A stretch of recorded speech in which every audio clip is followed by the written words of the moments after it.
Good day and welcome to Diksha. My name is Omkar and today's topic, the problem with turning people into deities.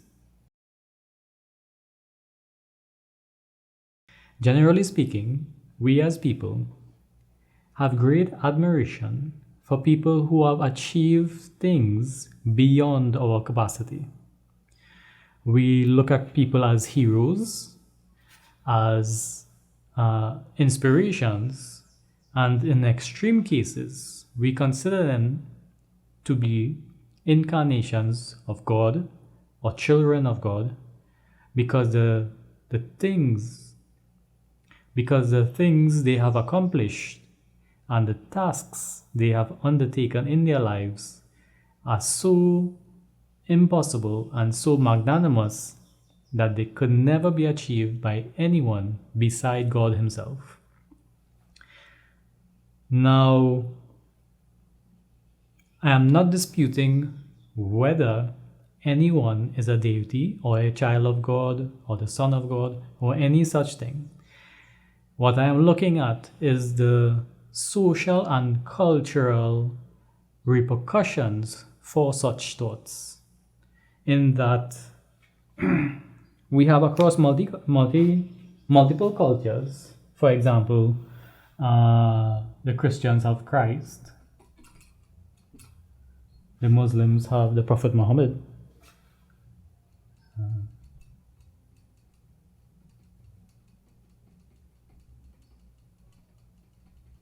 and the Hindus have a pantheon of people they consider to be incarnations of God. But for the example, I will say Krishna and Ram.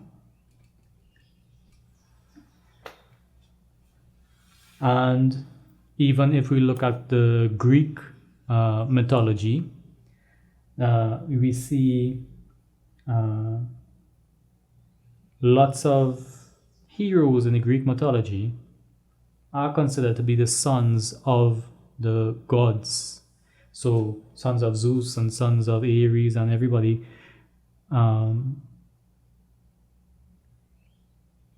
But we'll deal with these three because we are dealing with the current major religions. And even we can include Buddha. But I don't think Buddha is really considered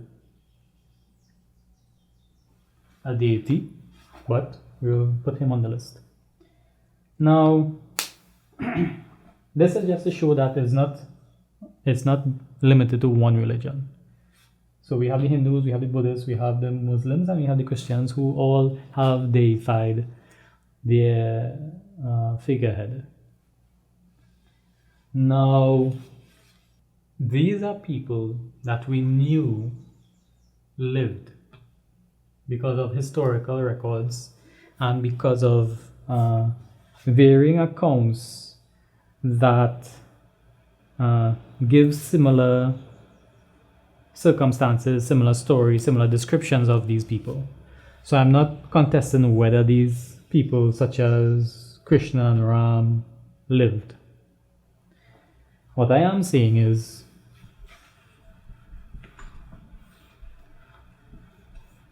we as people are flawed. Our personalities undeniably are flawed. So, as a society,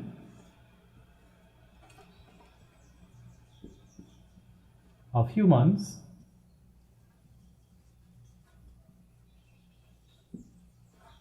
we accept our flaws as being human. Under these flaws, we can say anger, greed, lust,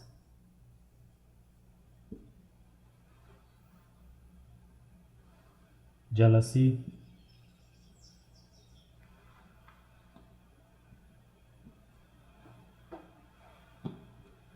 I think the Christians have the 7 cardinal sins. So under those you have gluttony,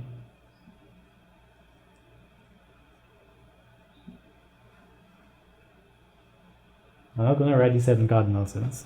Just draw a box there so it fits in the box. But We as humans, we know we have flaws.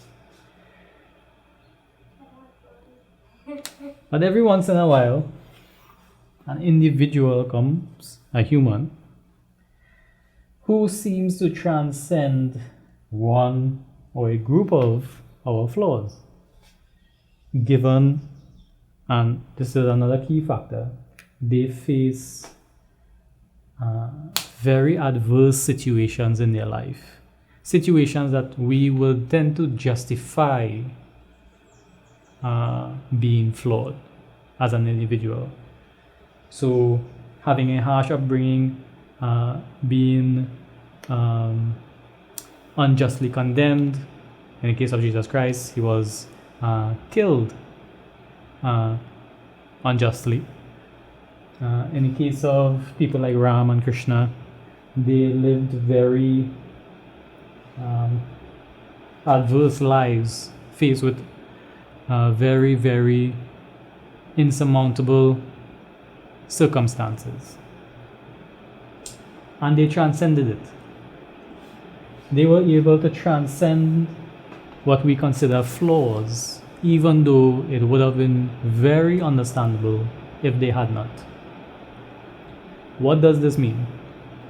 This means, as a human being, they were able to face difficult times in life, very difficult times, and still be good, still achieve greatness, or still lead a life of high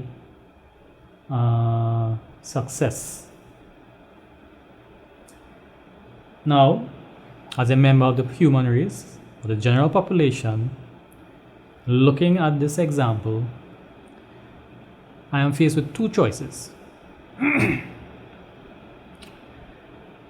The first choice is I can look at this person, whether it's Jesus Christ, whether it's Ram, whether it's the Prophet Muhammad, and say, you know what? He lived such a difficult life, he lived such a harsh life, still turned out to be a good person. You know what? I can be like him. I can try to transcend my flaws, transcend the difficulties in my life. That person there faced such insurmountable tasks, and yet he held true to his good principles. Mine now seem not so bad. I can be like him. The other thing, which I think we did, as we said, these people are not human. They are something else. They are gods. Because there's no way a human could transcend these things. And that justifies our existence. Because they are gods. So me as a human being could go on being angry, greedy, lustful, jealous, gluttonous, murderous, and everything else, because that's just what humans do. Only gods transcend those things. And that's why I think we have deified people. So, now that we've laid a definition to why we turn human beings into gods, what would be a possible remedy to our predicament? Is it that we need to redefine what being human means to include the good qualities along with the bad qualities, such as love? And love, as we are on the topic of love, we come under unconditional love.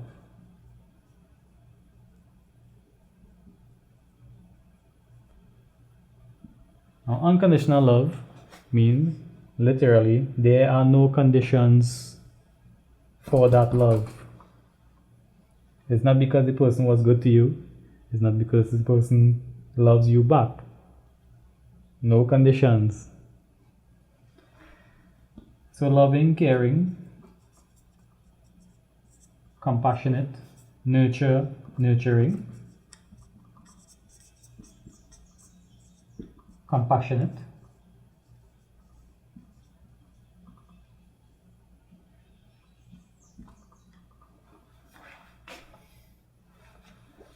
unconditionally,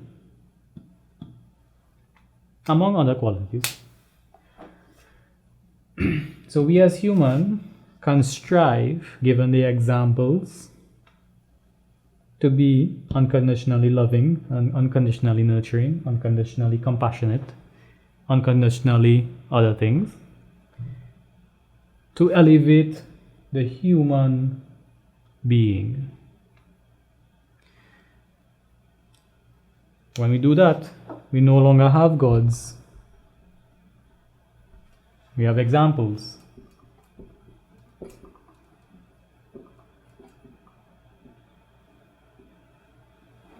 When we have that, then Jesus Christ, Ram, Buddha,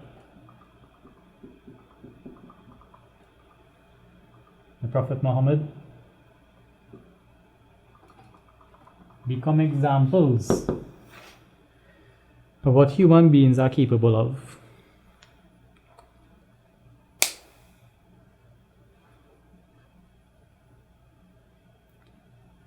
Rather than having them as gods, which just leaves us with only our negative aspects.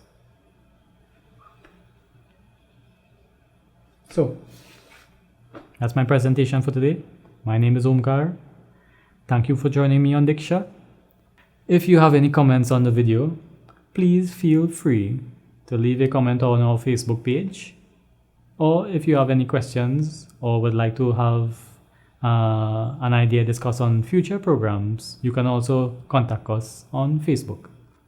So, thank you for joining me on Diksha. My name is Omkar. I'll see you next time.